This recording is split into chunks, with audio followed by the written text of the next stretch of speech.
Hey guys, what's up? Welcome back to the channel. It's Cynicalex, and today I want to take you into a detailed approach for how I complete 5 stages of World Boss Ultimate Proxima Midnight at level 20 so that you can get your hands on more of those booty boxes. Now, as well, today is my first day ever getting Proxima Midnight as my World Boss of the day. So this is a first for me, a first for you, which means that I'll be getting additional rewards, additional potentially books and Dimension Dust, in addition to possibly blue booty boxes at stage 20.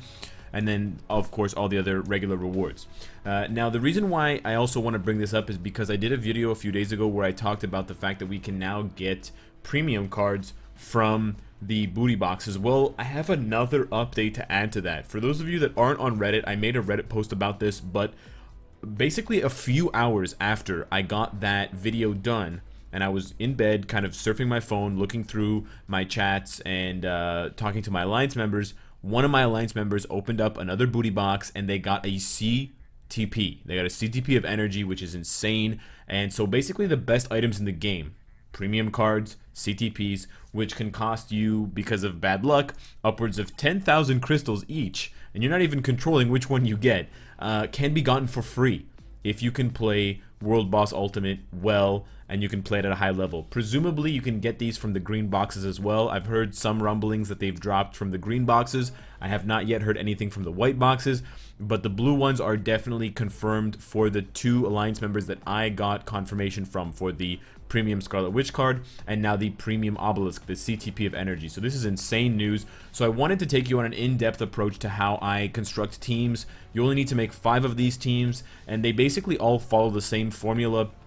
So you'll be able to do this and replicate this with different kinds of characters and teams for the other World Boss Ultimates when they come out. So there's basically 4 different types of characters that you're going to look for this World Boss Ultimate. You have leaders, main damage dealers, support characters, and then you have strikers. So on this page, we're just going to be dealing with the first 3, which are leaders, main damage dealers, and supports. I want to get through this fairly quickly because I want to show you some gameplay for some of these clears, but it basically goes as follows. For the leaderships, of course, you want to emphasize all attack or physical attack, because energy attack does not work against Proxima. So for this reason, Beast is one of the best. He's got the highest physical damage leadership. He's got an additional passive at tier 2 that gives you damage reduction and crit rate and recovery.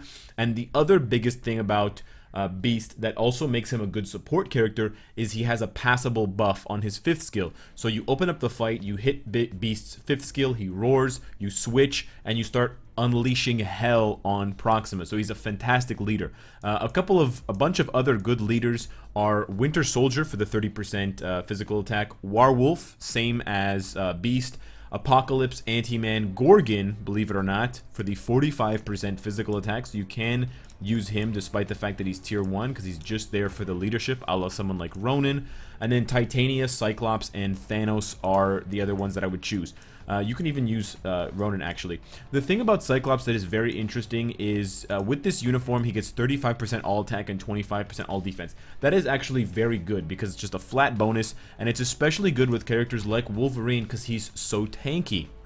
But the additional bonus is for characters like Apocalypse, and this is where you need to kind of show a little bit more advanced thinking.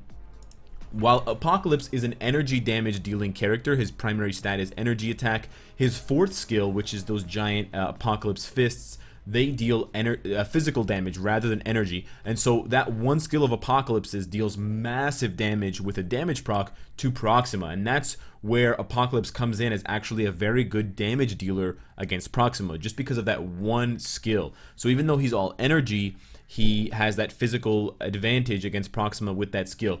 He couples nicely with Cyclops for a couple of reasons. For one, he's got the 35% all attack. On top of that, Cyclops gives him an additional 15% energy attack, which boosts his stats, which also boosts the output damage of his 4th skill, which just ends up doing more damage to Proxima. And then they also have attack speed team up bonus. So it's a fantastic combo here. Even though it's all energy basically that you're giving him, you can kind of take advantage of that by channeling it as physical with his 4th skill. As far as the main damage dealers, these are the characters that you're going to want to do the majority of the damage throughout the fight. So for the most part, most of the leaders, save for a few of them, are not going to be your main damage dealers. Beast is not a main damage dealer, neither is Werewolf, Anti-Man, etc. Not even Thanos, especially on a stage like 20. But some of them are. Some of them can double as leaders.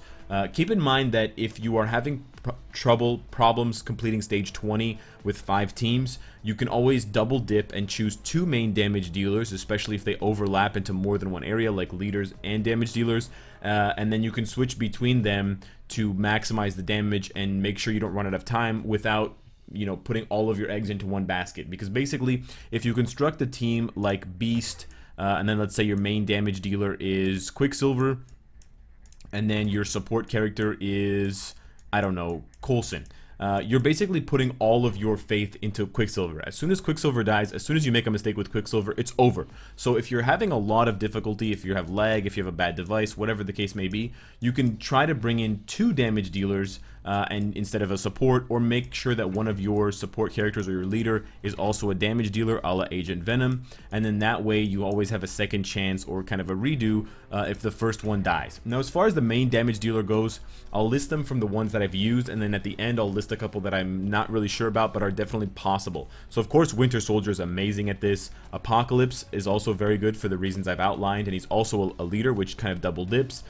Quicksilver, of course, Wolverine, Black Panther, Corvus Glaive, although he starts to struggle after 15, so you may have to build him up tremendously. And then Captain America at tier 3. I don't know if he can do it at tier 2. I'm not quite sure. I didn't test that. And then Spider-Man and Spider-Man 2099. Now, of course, almost all of these characters will need damage proc obelisks to do this at stage 20, and that is for the blue box, for the better chance at getting CTPs and premium cards. There's a lot longer list of characters that can do stage 1, but we're looking for higher challenges here. A couple more that I think are untested but possibly doable if they're very beefed out: Sharon Rogers, Angel, Agent Venom, and Hulk, for a bunch of different reasons. Remember that a lot of Sharon Rogers' attacks, despite being energy, are channeled as physical with her new uniform. Then you have the third batch of characters. These are support characters that will buff your team with some sort of passive effect. But they can also take the form of an active effect, like the passable buff from Werewolf or Beast. So the best support character right now in the game is Shuri, because of the increased damage to supervillains and the decreased damage received from supervillains. Same thing with Valkyrie and Coulson. You guys probably are very familiar with that if you've seen any of my previous content about kind of endgame content. But you also have Werewolf for the buff that I spoke of, and he also gives guaranteed crit and crit damage. Ulysses Claw, which gives all teammates 30% crit damage. It's not a great team buff, but it's something that you can use to buff your damage if you're finding that you're having some trouble. And then you can also use Storm for the 50% chance to not take damage from those purple circles that everybody hates.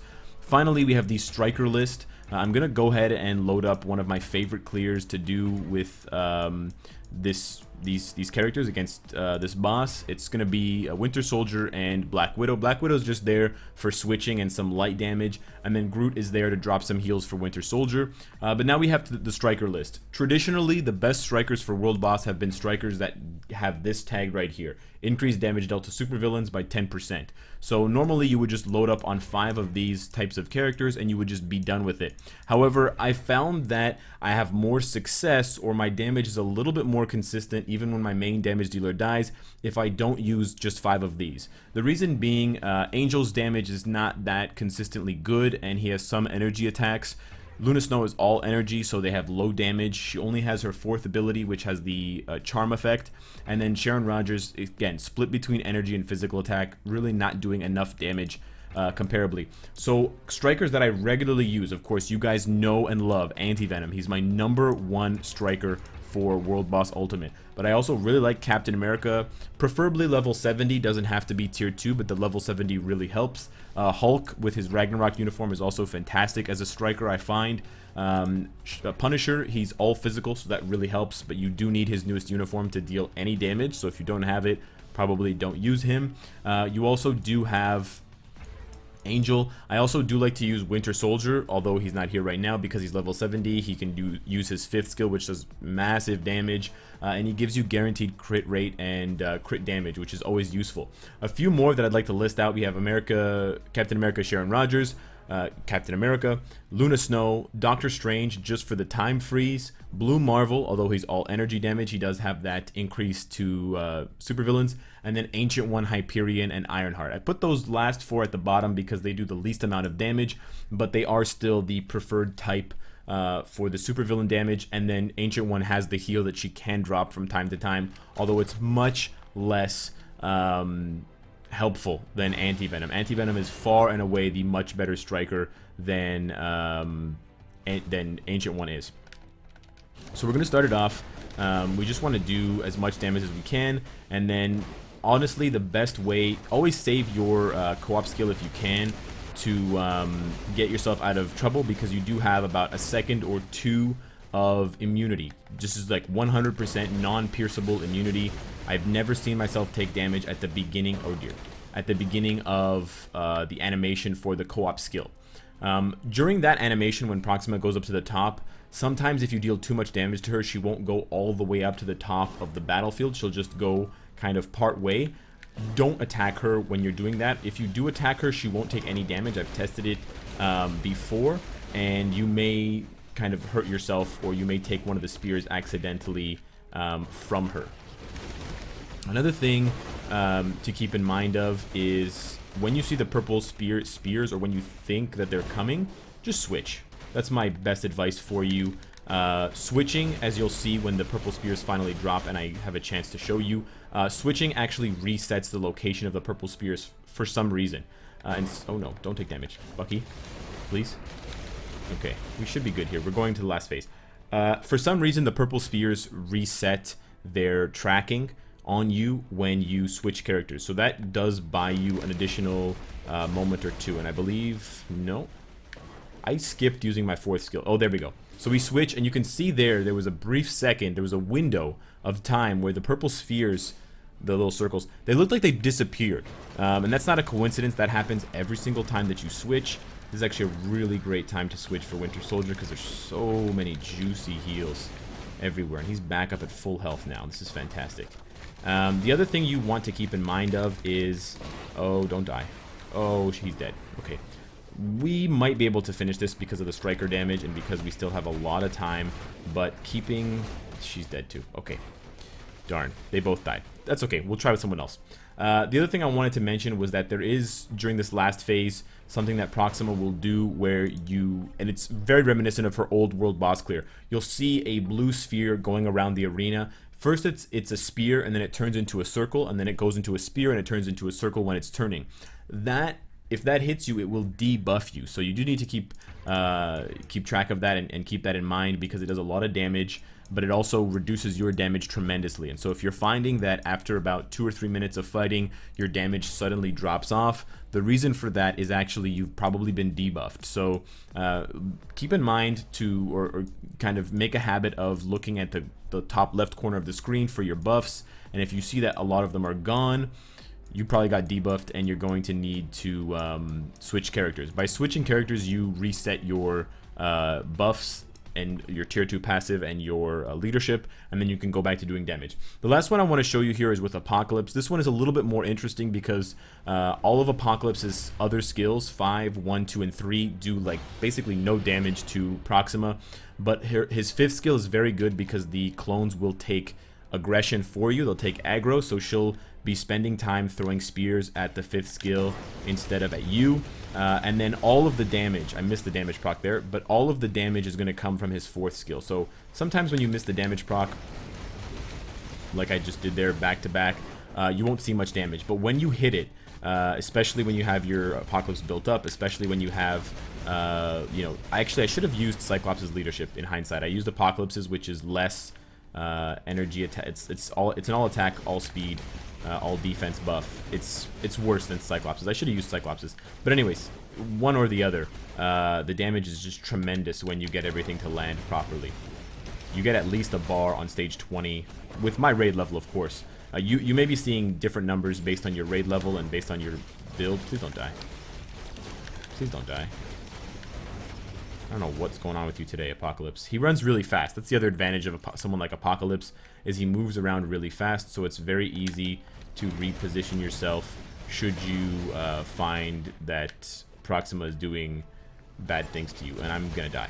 Okay, well, in this case, I also wanted to show you this clear because this is one of the situations where you build 2 damage dealers. So if you bring someone like Winter Soldier along with someone like Captain America, both Winter Soldier and Captain America, if they're built properly, will be able to do damage for you against the world boss. And so even though I lost my leader, which happened to be my main damage dealer in Apocalypse, I can still continue this fight with Wolverine. The other reason why I wanted to show you this fight and this particular portion with Wolverine, I love Wolverine, but he doesn't have a damage proc. This Wolverine is actually dealing all of this damage with an invincibility obelisk. He's got a max HP, 4-second obelisk, just that I rolled. It's not a CTP. That's why he's got, you know, almost 73,000 HP. That's why it's almost impossible for Proxima to kill him. She can kill him, and she's trying pretty hard right now. But she's probably not, and I'm just going to wear her down over time.